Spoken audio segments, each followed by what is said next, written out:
പിതാവിന്റെയും പുത്രന്റെയും പരിശുദ്ധാത്മാവിന്റെയും നാമത്തിൽ ആമേൻ. സ്വർഗീയ പിതാവേ, ഞങ്ങളുടെ വലിയ കൂട്ടായ്മയെ അങ്ങേ തിരുസന്നിധിയിലേക്ക് സമർപ്പിച്ച് പ്രാർത്ഥിക്കുന്നു.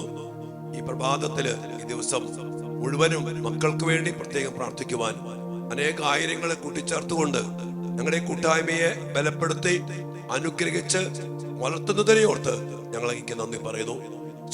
കൂട്ടായ്മയിലായിരിക്കുന്ന എല്ലാ മക്കളെയും അവരുടെ കുടുംബങ്ങളെയും പ്രാർത്ഥിക്കുന്ന എല്ലാ മക്കളെയും അവിടുന്ന് സമർത്ഥമായിട്ട് അനുഗ്രഹിക്കണമേ എന്ന് അങ്ങയുടെ നാമത്തിൽ അങ്ങനെ പരമേൽപ്പിച്ചിരിക്കുന്ന പൗരോഹിത്യ അധികാരത്തിൽ ഈ മക്കൾക്ക് വേണ്ടി ഞാൻ പ്രാർത്ഥിക്കുന്നു. അവർക്ക് ആവശ്യമായ എല്ലാ കൃപകള്, അഭിഷേകം, സൗഖ്യം, വിടുതൽ, സമ്പത്ത്, പഠനമേഖല, ജോലി മേഖല എല്ലാം അനുഗ്രഹിക്കപ്പെടട്ടെ എന്ന് പ്രാർത്ഥിക്കുന്നു. മക്കളെ ഓർത്ത് സന്തോഷിക്കാനുള്ള ഭാഗ്യം ഇവർക്കെല്ലാവർക്കും നൽകണമേ. മക്കളും ദൈവാശ്രയത്വത്തില് ശക്തിപ്പെട്ട് വളരാൻ, എളിമയോടെ ജീവിക്കാൻ, അങ്ങനെ ദൈവാശ്രയത്വത്തിന്റെ കരുത്തനുഭവിക്കാൻ എല്ലാവർക്കും ഇടയാകട്ടെ, ഇപ്പോഴും എപ്പോഴും എന്നേക്കും. ആമേൻ. പ്രിയപ്പെട്ട ദൈവമക്കളെ, ഇന്ന് നമ്മുടെ മക്കൾക്ക് വേണ്ടി പ്രാർത്ഥിക്കുന്ന വലിയൊരു മേഖല, എളിമയോടെ നമ്മുടെ മക്കൾ ജീവിക്കണം.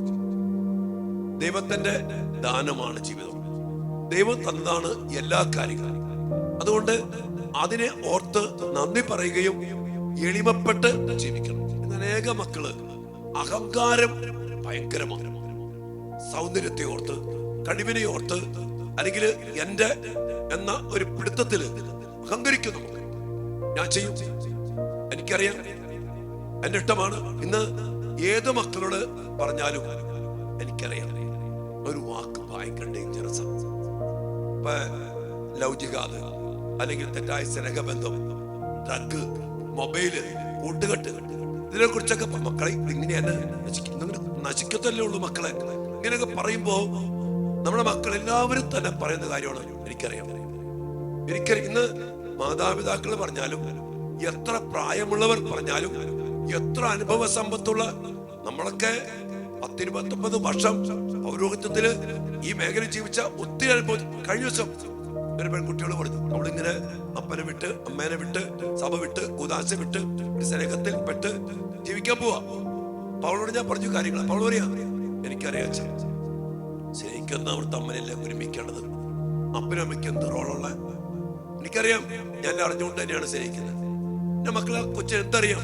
പാരമ്പര്യം, അപ്പന്റെ അനുഗ്രഹം, അമ്മയുടെ അനുഗ്രഹം, അല്ലെങ്കിൽ ദൈവത്തിന്റെ കൃപ, ഉദാശ, ഇതൊന്നുമില്ല. പിന്നെ എന്തറിയാന്ന്? ഇതാണ് അഹങ്കാരം. സുഭാഷിതങ്ങളുടെ പുസ്തകം 16-ാം അധ്യായത്തിൽ 5-ാമത്തെ വചനം പറയണം കേട്ടോ.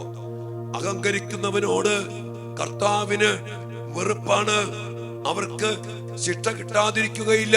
തീർച്ച തീർച്ച. അഹങ്കരിക്കുന്നവനോട് കർത്താവിന് വെറുപ്പാണ്. കർത്താവിന് വെറുപ്പെന്നൊക്കെ പറഞ്ഞ് ഓർത്തേക്കണം മക്കളെ. ഇതാണ് അവസ്ഥ. വീണ്ടും 18-ാമത്തെ വചനം പറയാ, അഹങ്കാരം നാശത്തിന്റെ മുന്നോടിയാണ്, അഹന്ത അധപതനത്തിന്റെയും. അഹങ്കാരം നാശത്തിന്റെ മുന്നോടിയാണ്, അഹന്ത നാശത്തിന്റെയും അധപതനം. എന്റെ പ്രിയപ്പെട്ട മക്കളെ, നമ്മുടെ മക്കൾക്ക് വേണ്ടി പ്രാർത്ഥിക്കാം. അവരങ്ങനെ എല്ലാം അറിയാമെന്ന് കരുതി ജീവിക്കരുത്. ഞാൻ ജീവിച്ചോളാം, എന്റെ ഇഷ്ടം പോലെ ജീവിച്ചോളാം, എനിക്കറിയാം. എനിക്ക് അഹങ്കാരത്തിന്റെ വലിയൊരു പൈശാചികതയാണ്. അതുകൊണ്ട് ഞാൻ എന്തായിരിക്കുന്നു? ദൈവകൃപയാല എന്റെ അപ്പൻ, എന്റെ അമ്മ ദൈവം തന്നതാ. അവരനുസരിക്കണം. അവരുടെ അനുഗ്രഹം എനിക്ക് വേണം, വചനം എനിക്ക് വേണം, ഉദാശകൾ എനിക്ക് ദൈവകൃപ തരുന്നതാ. അത് വിട്ടിട്ടൊക്കെ പോകാന്ന് പറഞ്ഞ ദൈവത്തെ കൈവിട്ട് പോണ അഹങ്കാരല്ലേ. ദൈവം വേണ്ട, ദൈവകൃപ വേണ്ട. ഇതിനുവേണ്ടി പ്രാർത്ഥിക്കണം. എളിമപ്പെട്ട്, എളിമ താണ നിലത്തോടുന്നൊക്കെ പറഞ്ഞില്ലേ. ദൈവത്തിൽ ആശ്രയിച്ച്, ദൈവത്തെ നന്ദിയോടെ സ്നേഹിച്ച്, ആ എളിമയോടെ, ദൈവം ദാനമാണ്.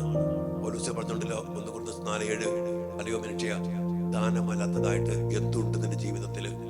എല്ലാം ദാനമെന്നിരിക്കെ എന്തുകൊണ്ട് സ്വന്തം എന്ന പോലെ അഹങ്കരിക്കുന്നു?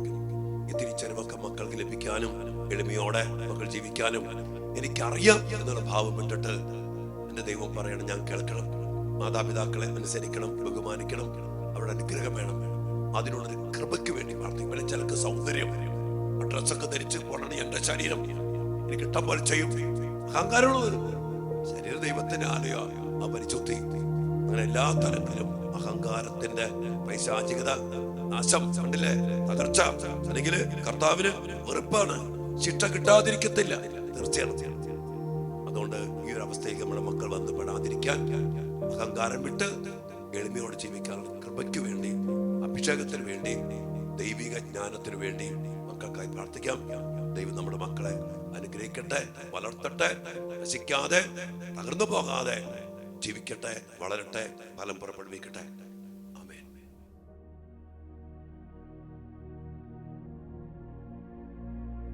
പരിശുദ്ധ പരമ ദിവ്യകാരുണ്യത്തിന് നേരവും ആരാധനയും സ്തുതിയും പുകഴ്ചയും ഉണ്ടായിരിക്കട്ടെ.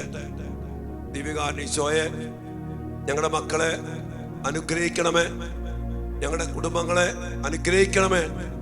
അങ്ങ് ഇന്ന് ഞങ്ങളോട് പറഞ്ഞില്ലേ അഹങ്കാരത്തിന്റെ അവസ്ഥയെക്കുറിച്ച്. കർത്താവേ, അങ്ങ് തന്ന ദാനമാണ് ജീവിതം.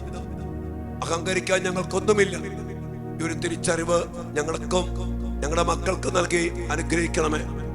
അങ്ങ് വെറുക്കുന്ന അവസ്ഥയാണല്ലോ കർത്താവേ അഹങ്കാരം. അത് നാശത്തിലേക്കും തകർച്ചയിലേക്കും നയിക്കുമെന്ന് അങ്ങ് തീർച്ചയായിട്ടും ഞങ്ങളോട് പറഞ്ഞു.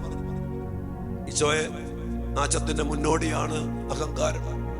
ഞങ്ങളുടെ മക്കള് ഒന്നിനെ ചൊല്ലിയും അഹങ്കരിക്കാതിരിക്കട്ടെ. ശരീരത്തെ ചൊല്ലിയോ, തീരുമാനങ്ങളെ ചൊല്ലിയോ, പഠനത്തെ ചൊല്ലിയോ, സമ്പത്തിനെ ചൊല്ലിയോ, കഴിവുകളെ ചൊല്ലിയോ ഞങ്ങളുടെ മക്കള് ഒന്നിനെ കുറിച്ചും അഹങ്കരിക്കാതിരിക്കട്ടെ. ഞങ്ങൾക്കറിയാം എന്ന് പറഞ്ഞ് കർത്താവെ അങ്ങയെ വിട്ട്, ഞങ്ങളുടെ കുടുംബത്തെ വിട്ട്, ഉദാശ വിട്ട് ഞങ്ങളുടെ മക്കൾ പോകാതിരിക്കട്ടെ. ഞങ്ങളുടെ മക്കളെ അതിനായിട്ട് അനുഗ്രഹിക്കണമേ എന്ന് ഞങ്ങൾ പ്രാർത്ഥിക്കുന്നു. എളിമ എന്ന പുണ്യം കർത്താവെ ഞങ്ങളുടെ മക്കൾക്ക് നൽകണമേ. എളിമപ്പെട്ട് അങ്ങ് തന്ന ദാനമാണ് ജീവിതം, കഴിവ് എല്ലാം എന്നോർത്ത് അങ്ങയെ ആശ്രയിച്ച് അങ്ങേക്ക് നന്ദി പറഞ്ഞ് ജീവിക്കാൻ ഞങ്ങളുടെ മക്കൾക്ക് ഇടയാകട്ടെ. അഹങ്കാരത്തിൽ പെട്ടുപോയി അഴിമഴിച്ചു പോയിരിക്കുന്ന, അകന്നു പോയിരിക്കുന്ന എല്ലാ മക്കളുടെ മേലും കൃപ ചൊരിഞ്ഞ് എളിമ നൽകി കർത്താവെ അങ്ങയിലേക്ക് തിരിച്ചു കൊണ്ടുവരണമേ.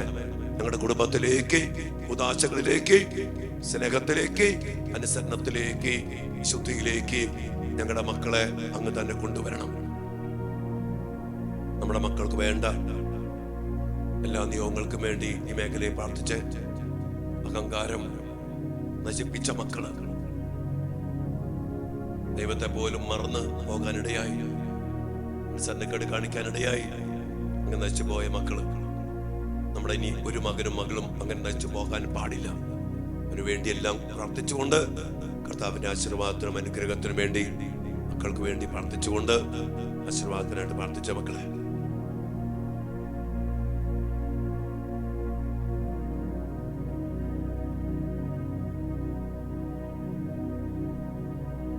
സകലേശാ ദിവ്യ കടാക്ഷം തൂകണമേ വത്സല സുതരിൽ, നിർമ്മലരായി ജീവിച്ചിടുവാൻ ചിന്തണമേ ദിവ്യവരങ്ങൾ. എല്ലാ എളിമയും എല്ലാ വിധേയത്വവും നന്ദിയുമുള്ള മക്കളാക്കി ഞങ്ങളെ മാറ്റണമേ എന്ന് പ്രാർത്ഥിച്ചുകൊണ്ട് അതിനായി ഈ ആശീർവാദത്തിലൂടെ അങ്ങയുടെ ശക്തി ഞങ്ങളുടെ മക്കളിലേക്ക് പ്രവഹിപ്പിക്കണമേ എന്ന് പ്രാർത്ഥിച്ചുകൊണ്ടും ആശീർവാദം സ്വീകരിക്കുക മക്കളെ. ഹല്ലേലൂയ.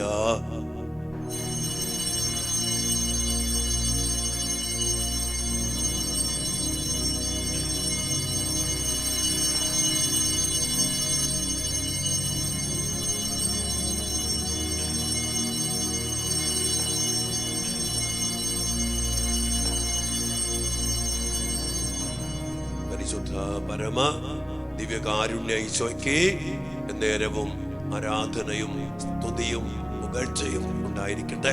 ഈശോയെ, അങ്ങയെ പോലെ പിതാവിന് വിധേയപ്പെട്ട പോലെ ഏറ്റവും താഴ്മയോടെ എളിമപ്പെട്ട് അങ്ങയുടെ ദൗത്യം പൂർത്തിയാക്കിയതുപോലെ ഞങ്ങളുടെ മക്കളും ഞങ്ങളും എളിമയോടെ ജീവിക്കട്ടെ, വിജയം വരിക്കട്ടെ.